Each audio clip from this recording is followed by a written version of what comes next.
Hello, everyone, and welcome back to my channel. My name's Brian, and this is Ginger Loves MMOs. Today, we have the April dev update for New World. They finished filming this last week. We covered it here in the news on Sunday, and today we're going to be stepping through them talking about Season 8. Maybe we'll get some news on Season 9. All in all, I'm really excited to see where this goes. It's been for those of you who haven't been keeping up with what's been going on with me, I stepped away from everything, video games, news, all of that for the period of Lent. Now that Easter is here, we're diving back into it. We're having a lot of fun, and so that's what we're going to be doing today. So all that being said, let's let them take it over from here. If you guys have any comments that are with us while live, I'll try to highlight them. We'll discuss them if necessary. Otherwise, you guys can sound off in the comments. If you're watching this as a VOD highlight, things like that, you're amazing. Thank you so much. Hitting that like button is a great way of supporting the content here. But all that being said, we got MMO Bean in chat says they cooked for this season. At least it seems like they've been cooking. I don't know what that means. I haven't seen anything. Like, I'm going into this purely blind, but I am excited because it's especially their mid-tier and their long-tier goals for this game, and I'm anticipating an expansion. I don't know if they're going to make that announcement today. That's all being said and done. But here we go. Let's let Katie take it over from here. Hey everybody, and welcome to the April Dev Update. Whoop, whoop, whoop. My name is Katie, and I'll be running us through our new season and all the exciting stuff we have to bring you. Here with me today, I have JR, Dan, Tracy, Joel, and Chad. And today we're going to be talking about mainly Season of the Divide. So let's kick things off. You're kicking the season off actually with Coral Divide. That's right. Which players just finished playing in live and helping us test out. Yeah. It's almost like we named the season after the map. I get it. Yeah. I love that. So players have been playing Coral Divide. That we did a preview in February, and then we just finished up the preview in April. Starting in Season 8, the map's going to be fully out, fully released. And the plan is to run that map for a period of time before we start like a rotation with the old map.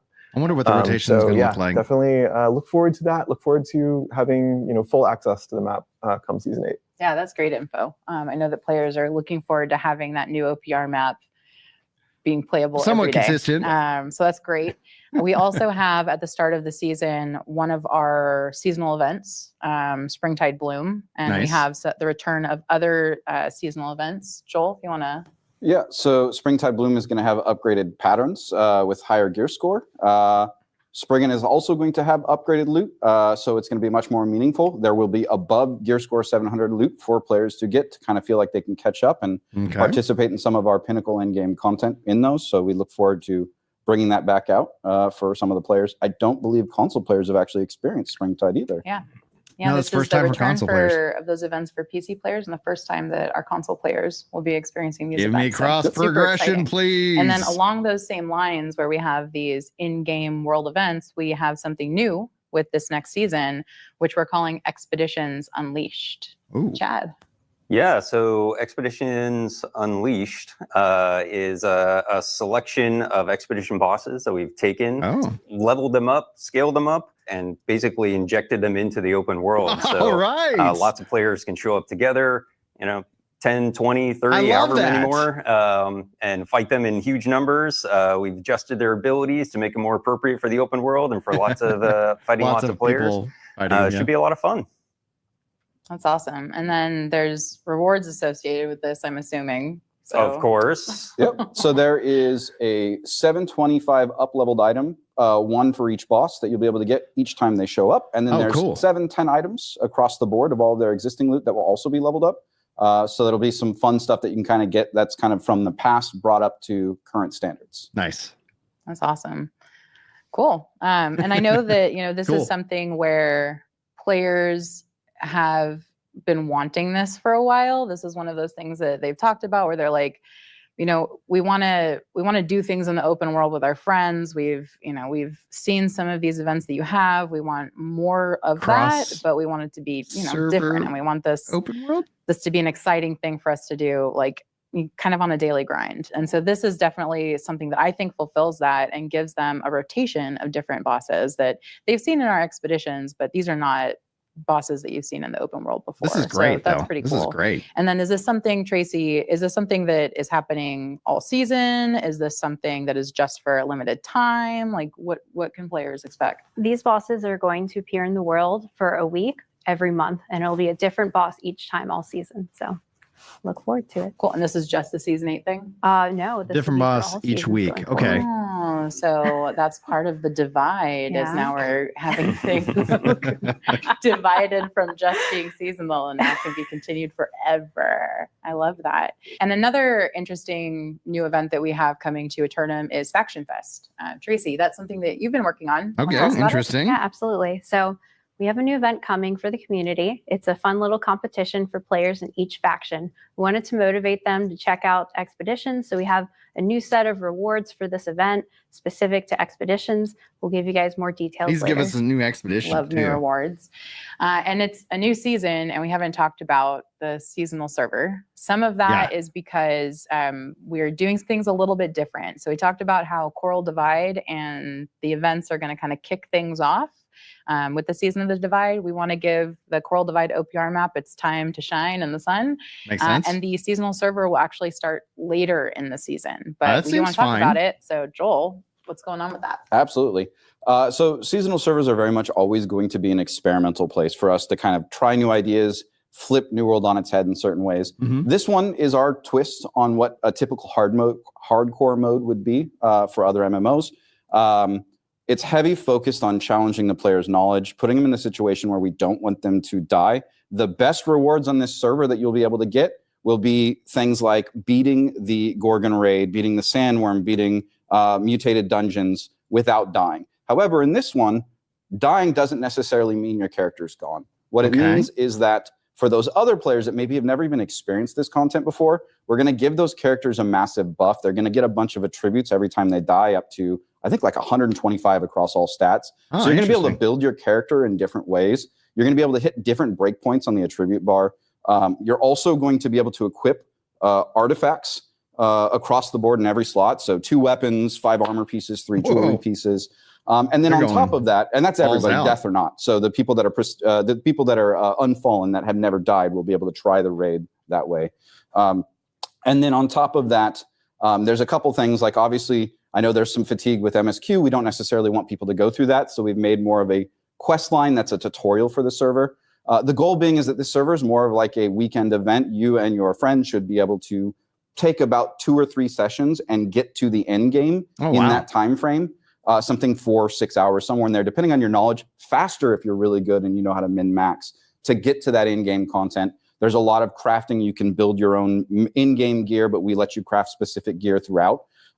We give you a lot of the content that you need, access to Elysian Wilds, the Azov staff, all of those things we start to give you through this quest chain as a tutorialization. And it's more about testing your knowledge at that point. And then the other side is rewards and making sure that players take something out. We're going to be giving a crafting material that allows players on their prime characters, their main world servers, to craft an artifact from season 7 and before of their choice. You want Serenity, you don't want to do PvP, here's your way to get it. So there's some really good stuff you'll be able to pull out, not just cosmetics, but actually things that you might seek, such as tier 3 trophies as well, to your prime characters. And we'll have more information on that soon. Yeah, and you called out something like, not only are we starting that seasonal server a little bit later in the season, we're also running it for a limited time. Because it is something where players will be able to go through the quest line, go through all of the different activities pretty quickly. You can take your time with it if you want. So we're not telling you have to do it in a weekend, but it's not going to take too much time, right? It's very much an event. It's very much a vacation. It's a place for you to dip your toes in and try something different, or potentially get someone else that's unfamiliar with the game in there with you and try it out. Yeah, and that hits on one of, I think, the concerns that some people had from the last seasonal server, which was the bifurcation of the players, right? So people were joining the seasonal server in this last season and staying on it for quite some time. Yes. And some people made that their main for the time being. And this gets them their time playing on the seasonal server and having a lot of fun trying to stay unfallen. It's very much scheduled like the rest of the events, like the PTR maps, or excuse me, not the PTR maps, the preview maps. It's very much to fit in as a grouping of content instead of something that is on top of those things. Should also mention for the bifurcation, right, that this particular seasonal server, you won't be able to join cross-world matchmaking, right? Yep. We do not want players with 125 attributes across the board and artifacts smashing other OPR players. That is absolutely correct. Thank you. Yeah, so this is probably something where we would expect players to spend some time on this server and go back, play their main to do their dailies, and then come back over to the seasonal server to finish up. But also feel like you're making rewards and cosmetics for your prime characters and feeling like your time is valued and that it persists long term. And we will continue to look at those things for seasonal servers. Do you keep your character from the seasonal server? No, you do not keep the character this time, especially now with all that power and artifacts. No. But the rewards you will. Okay. Yeah, that's awesome.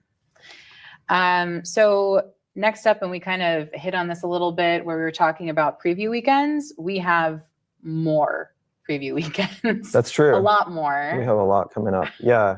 And this is a great time to announce that the next, drum roll, please. Thank you.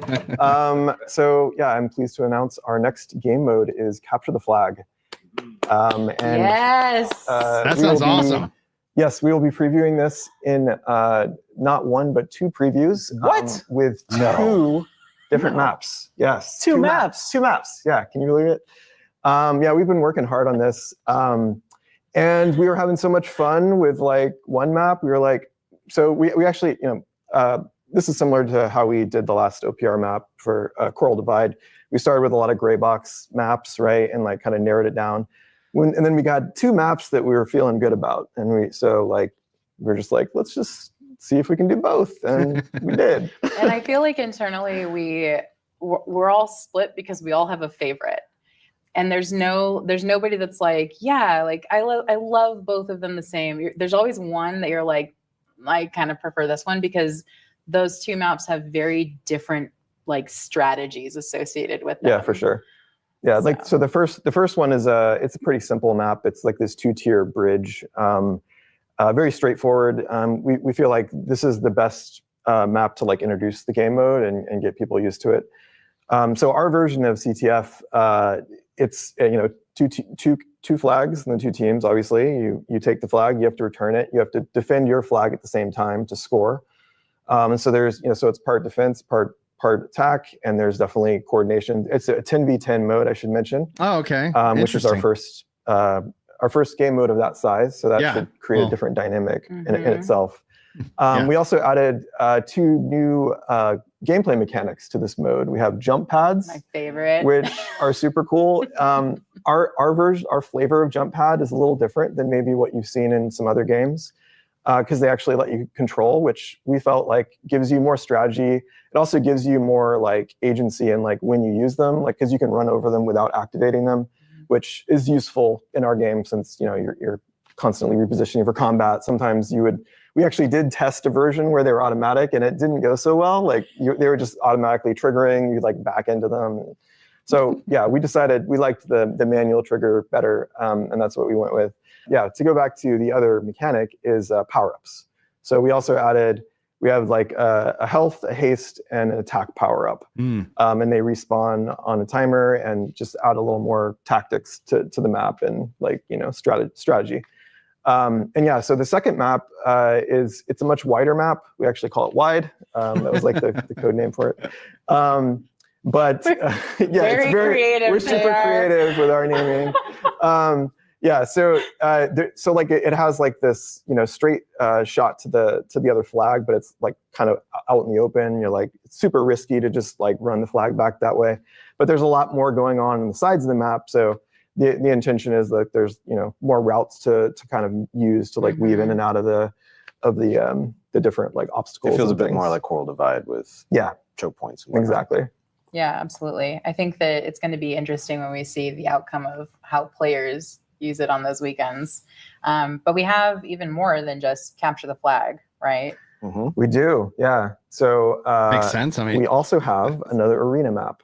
So the last arena map we added was in season 2, the Brimstone Sands arena.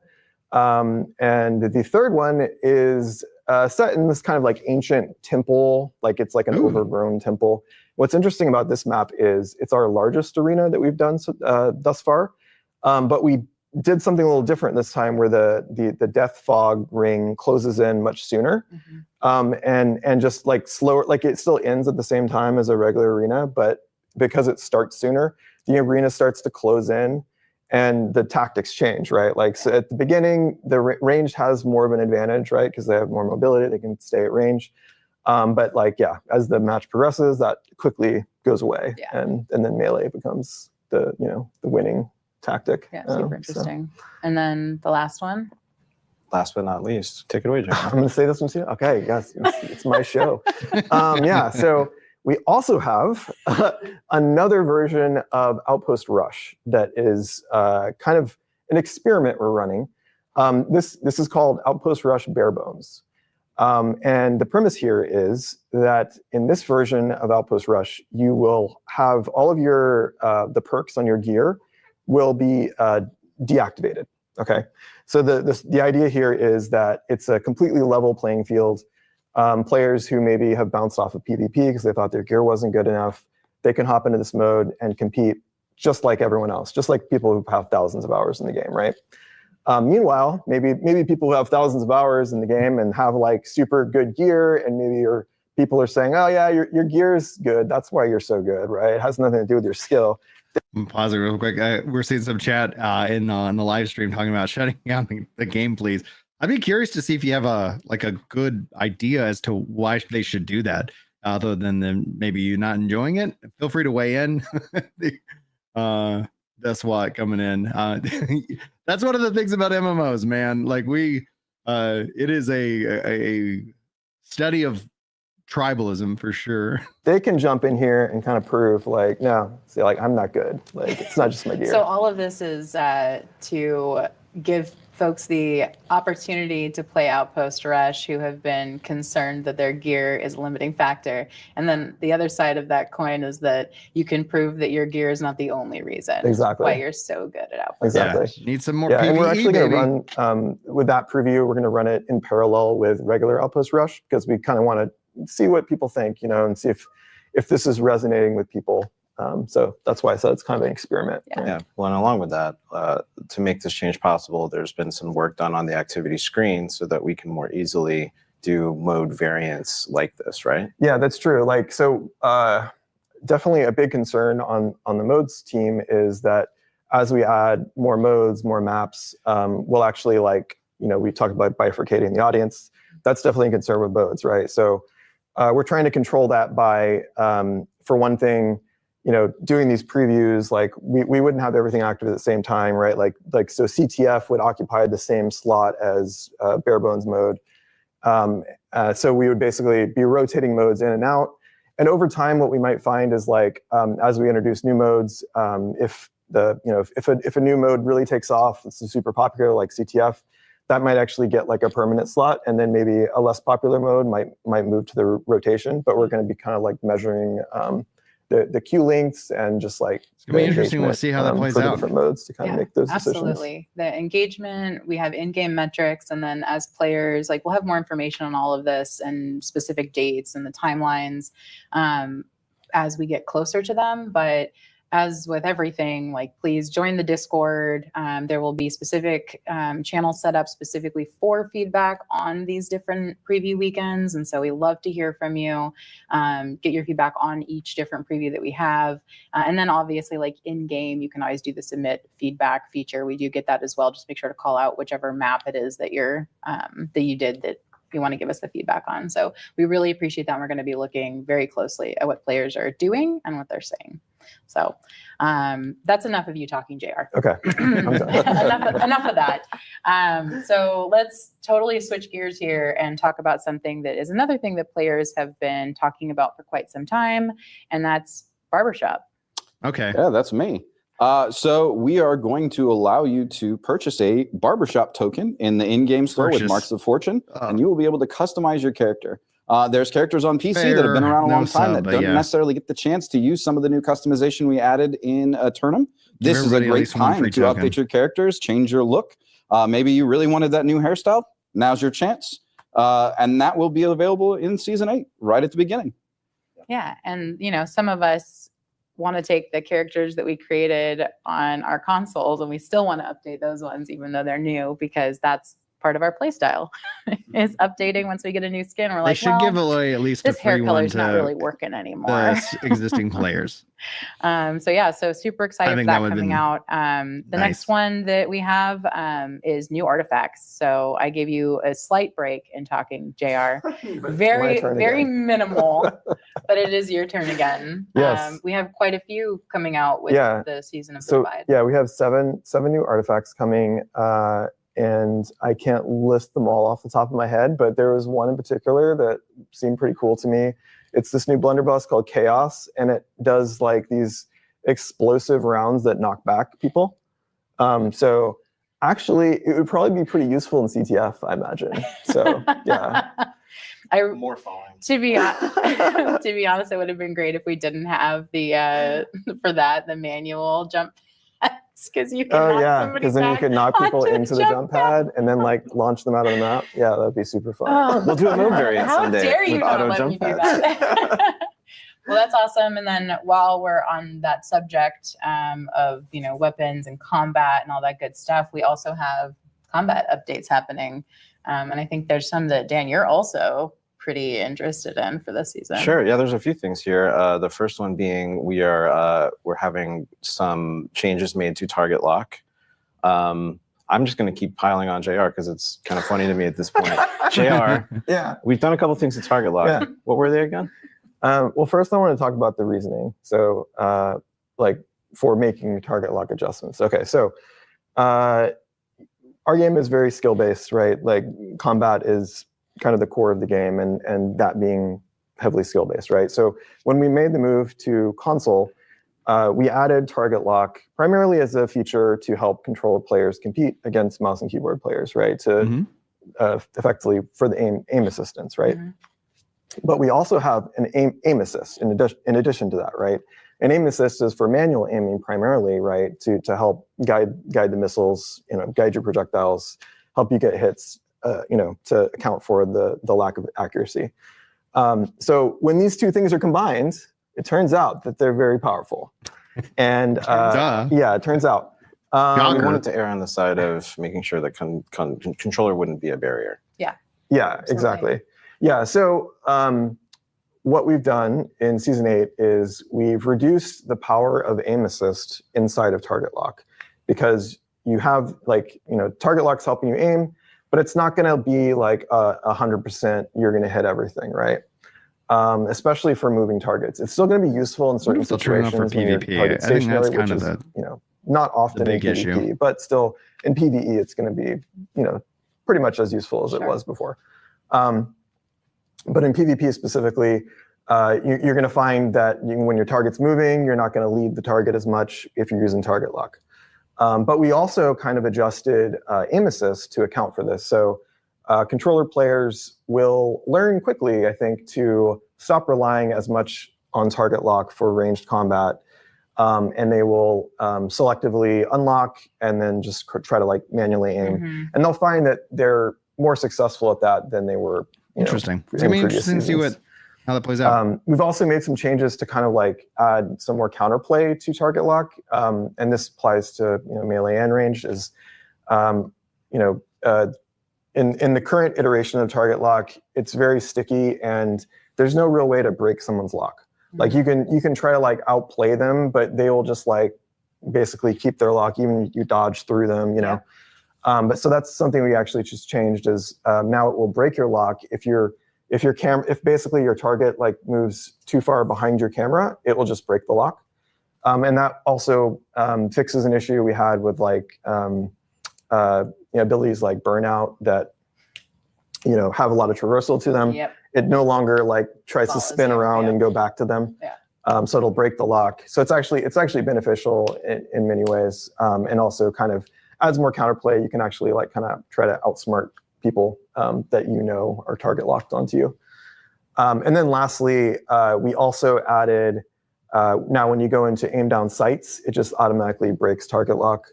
That was something that we kept in there initially because we didn't want to like disrupt like the melee flow, which has some ADS abilities. But it turns out that we could do it with just the ranged weapons, so that's kind of what we did. So now like musket and bow, blunderbuss, they'll just immediately break target lock as soon as you go into ADS, which feels good. And we didn't go too far into just removing it entirely because we want to see incrementally like how well this improves combat and how well this balances things as we go, because it is a very delicate balance. Yeah, for sure. And it is still a useful tool. Like having the way I see target lock is it's just another tool in your tool belt. It shouldn't be the only tool though. Mm-hmm. And I think that's where we kind of went too hard on it. It was too good. Yeah. Our goal was always to make it be like primarily a tool for melee. And it should be something like everybody kind of figured out what we wanted to do. Like if you wanted to lead a target, you should not use target lock. So we're zeroing in on where that needs to be, right? Right. Yeah, we could have a whole episode on aim assist and target lock, but I think we covered it pretty well in this one. We're also going to have more weapon balance updates that's coming in. I know that you've been listening to some of the players. We've been doing our own testing. And so there's some of those changes going in. And then are we making any changes to tents? It's funny you mentioned that. I should talk about tents now, right? That was a very natural segue. Yeah. I just sometimes like to talk about tents. Just tents in general. Guys. Can someone talk about that? Yes. This was something that actually, I guess we had been talking about this for like years, and we finally just went ahead and did it. This is like, it makes a big difference in influence races, but basically now if you're PvP flagged and you place a tent, it is now destructible, and enemy factions can destroy that tent. Nice. Your same faction can bind to that tent as well. So we wanted to make more counterplay to the placement of spawn points in specifically for influence races. That's where it's really going to make a big impact, right? So now, like if you're fighting over a tower and they just like the other team just keeps respawning, you might be they keep coming from that direction. I'm going to go search over there, and there's still some like strategy in like trying to like hide them. You can hide them in like bushes and things, but yeah, like you'll be able to now stop them from respawning there and make them have to go back to the nearest shrine instead. So that's right. Tents. Yeah. Tents. Yeah, I think it's going to be. That's a good change. Like it's not a huge difference, but I think that it adds just a slight, like again, incremental like change to the way that players have been playing. That they got to now create a little side strategy to address that somebody can take down their tents. Mm-hmm. So I don't know. I think it's going to be interesting and pretty cool. It's foundation for us to be more aggressive on the respawn cooldown for shrines, which will probably be the next big thing that we'll see. Yeah. Yes. And there was another thing on there too, right? Is it me? It is you. This is another one that players have been talking about for a little bit, and that is an arena ready up and spectator camp. Yeah. So for ready up, like we know, especially for arenas. So arenas, it's a fast mode. Often you're not changing your loadout. You just want to get in and go. So now there's a ready up feature. If for arenas, it's everyone that has to opt in. So because it's only 3v3, if one person isn't ready, it makes a big difference. Mm-hmm. But we also added it to OPR. In OPR, it's like 25 people have to be ready for it to go. Interesting. And these numbers are tweakable, so we definitely are interested in how that goes and how that feels. But yeah, you'll be able to skip right to skip the whole pre-match phase if enough people opt in. Yeah, which we had tried in a public test realm a couple years ago. We had tried reducing the ready up time, and the reason why we didn't make this just in code a shorter time and why this change makes way more sense is because players were split. some people really use that time to, hop into Discord, make plans with people, figure that out. They needed that time. And so they felt pretty strongly that we shouldn't reduce it across the board. So this is a really great compromise for the players that just want to get in and play and go, who already know what their strategy is going to be, or they're going in and there's no strategy involved, Right. that they can just hop in and play, compromised with the people that do actually want to take that time. Yeah, and hopefully they're not in the same match, and because then ready up would never happen. But they will be. It's a good call out though. That there will be times that this happens. There will be times that ready up doesn't happen, and you might be sad if you're on the ready up side. You can just hit the button over and over again. Yeah. Yeah, because that works. That always works. It makes it go faster. Yeah. Oh my gosh.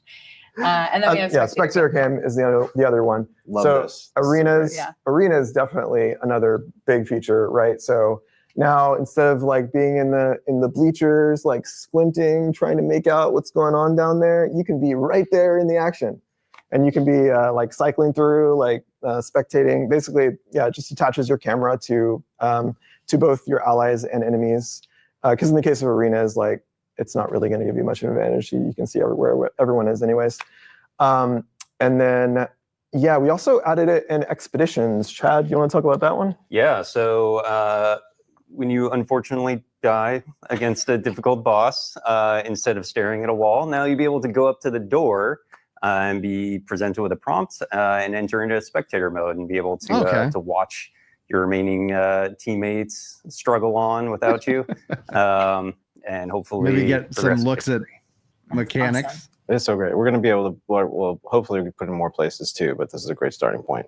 Yeah, for sure. It feels good. Yeah, we thought about adding it to CTF, but actually it's such a short respawn time that you'd almost not even see it. So it's, So we'll be evaluating mode by mode, where it makes sense. Yeah. Absolutely.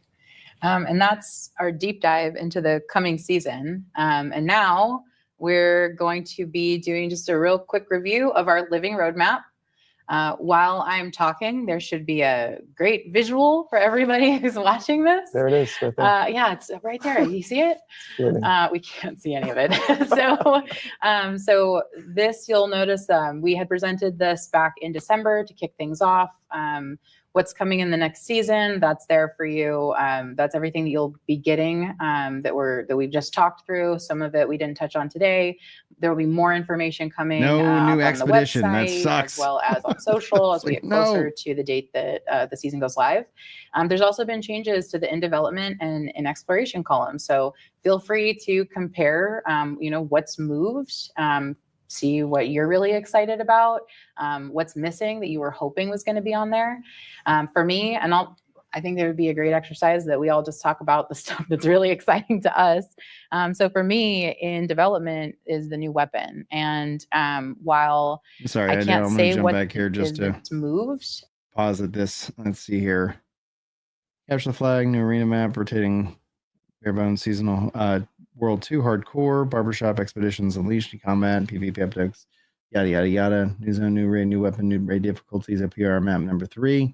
Procedural expedition mode with extraction.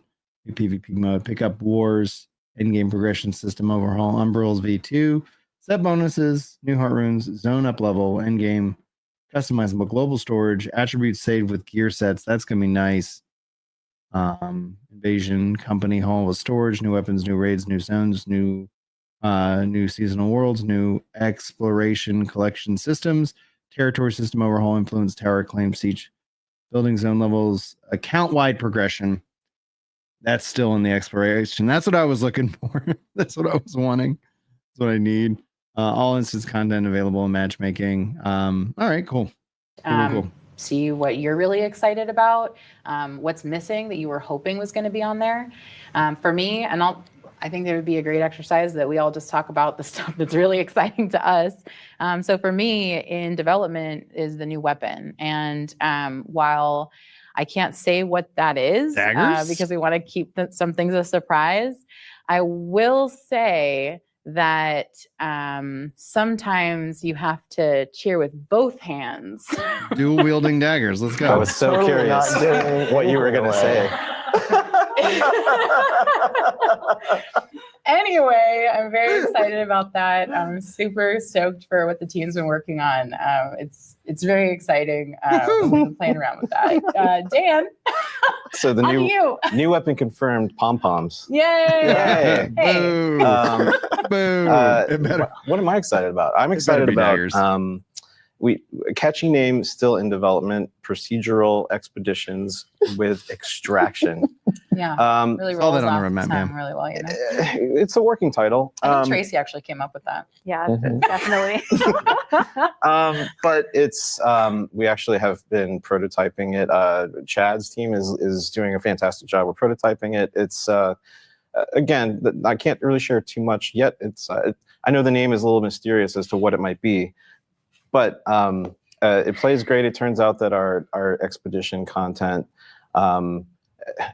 I think there's a few interesting things we've learned. For example, like we have a lot of enemy types that we've never really thrown at you in the same place in the same fight, and so like getting to kind of go through a crazy remix of all of the enemy content in the game, doing like exploring a procedural map, like it's a dungeon crawl experience that really fits in the game. I'm excited about It's it. effectively like infinite expeditions, right? That's like the. Okay, that's enough. That's the hope. Is that too much?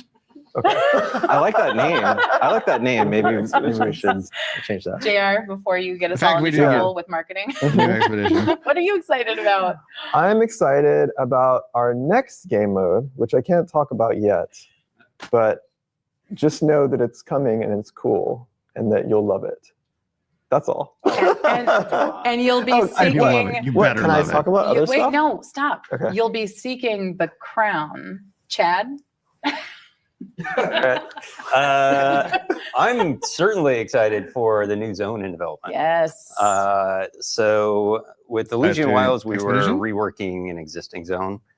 We did a lot to it, but for this one, it is an entirely new part of the map, new zone, new architecture, new theme, new questing, new enemies, lots of new stuff.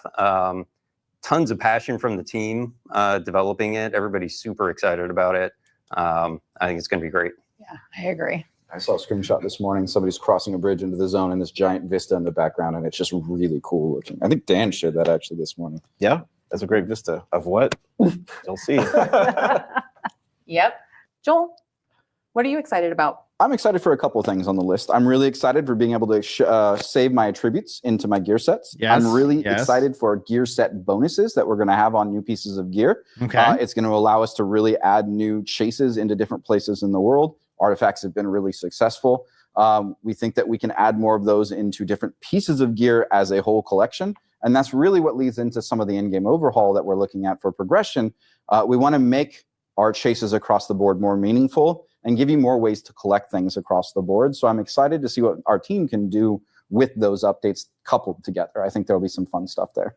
Yeah, that overhaul is really going to like kind of expand what we call in-game content, right? Because there's reasons to replay all this stuff, like get more horizontal progression, because that's what artifacts really are, right? It's because they're not. It's not just getting stronger. It's like, oh, this is like a new gameplay feature that I can add to my build. That now I can build something around that, right? Yep. And with the improvement of gear sets, it's also going to be able to allow us to have more of that customization and on the demand by having our attributes saved across the board. Yeah. And it gives you more flexibility much faster. And I think that's going to be really Yes, fun. it's all about setting up builds at that Absolutely. point, which is All going right, to be nice. Tracy, last but not least. All right. What are you looking forward to?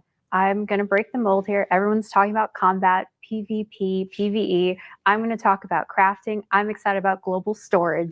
It'll be very nice to not have to jump around everywhere to get all the mats I need. So Amen. That is totally fair. long overdue. Absolutely.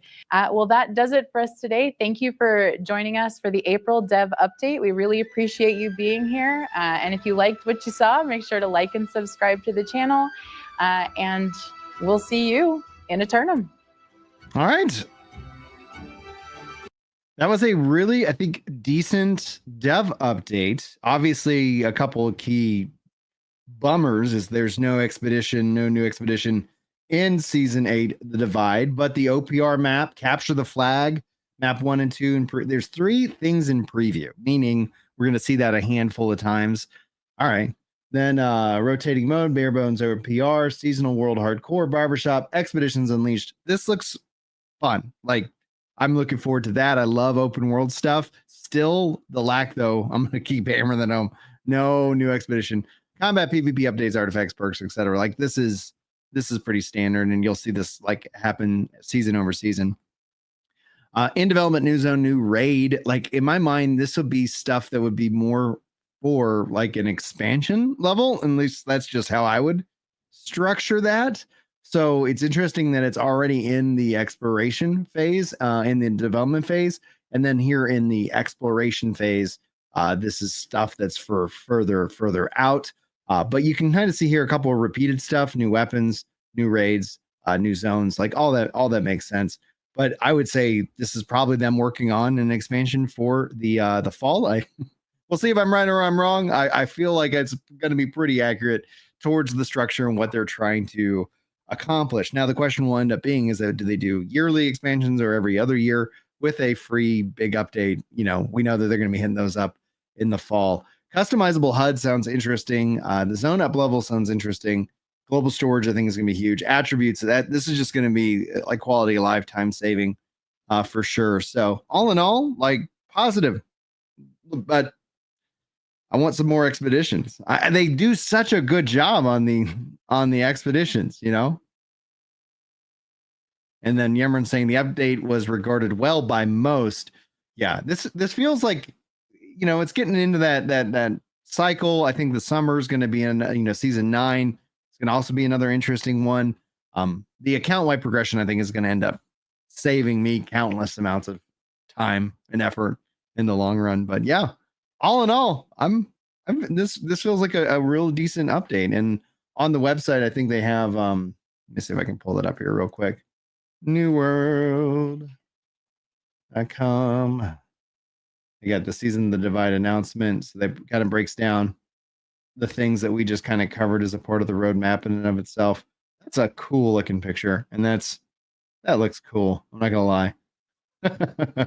But yeah, and then I guess the only thing that I really wished that they would have done, hands down, would have been giving everybody a barbershop token who's a veteran player. Just as here's a barbershop token. It would cost them nothing. I think it would get them a lot of really goodwill. And yeah, and that's what I'm going to say on that. See, Yamron has sent me a DM, so I'm going to have to you DM me the like ratio in Discord to see if I can pull that up without showing my DMs. Yeah, we're all showing some of them. Sorry about that. All right, what do we got? What do we got for the like dislike ratio? Dev update like ratio. It's taking a little bit to load. And then this is antithetical. Oh, not too shabby. Not too shabby. 196 of 42. So there we go. All right. Unfortunately, as everybody here is very well aware, this don't pay the bills. So I gotta get back to work. I'll see if I can't put some thoughts down in a video format or a live reaction kind of highlight reel of everything we kind of just talked about. If you guys are interested in being part of the community, check out the Discord link, top link in the description. We'll get you. Let's go. These kids won't pay for themselves. Yeah, get involved, and we'll be hanging out talking about games and so much more. So much stuff today. Like today, of all days, you got the Oblivion remake. They call it a remaster. It really feels more like it's a remake from the name. I've got that installing. You got Expedition 33 later this week. Next week, you got the No Rest for the Wicked. Big update, the Breach update, and then you have Season 8. So, whew. All right, guys, I need to figure out a way to get more time back in my day. But on that note, guys, love you. Thank you so much for hanging out, and hopefully I'll see you guys in the next thing. But until then, take care.